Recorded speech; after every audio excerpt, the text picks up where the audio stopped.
Godse, Sikh body guards, LTTE ఇక్కడేమో condemn చేశారు కంప్లీట్గా.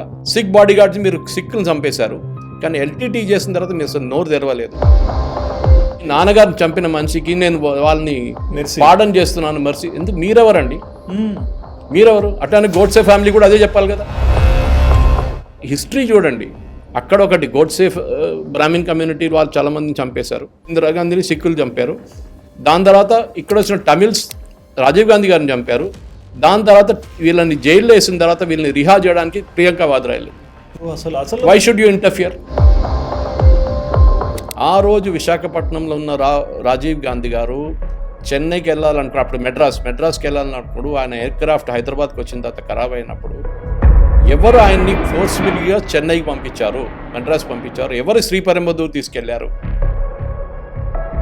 దీని ఎక్కడ ఎంక్వైరీ జరగలేదు. నెవర్.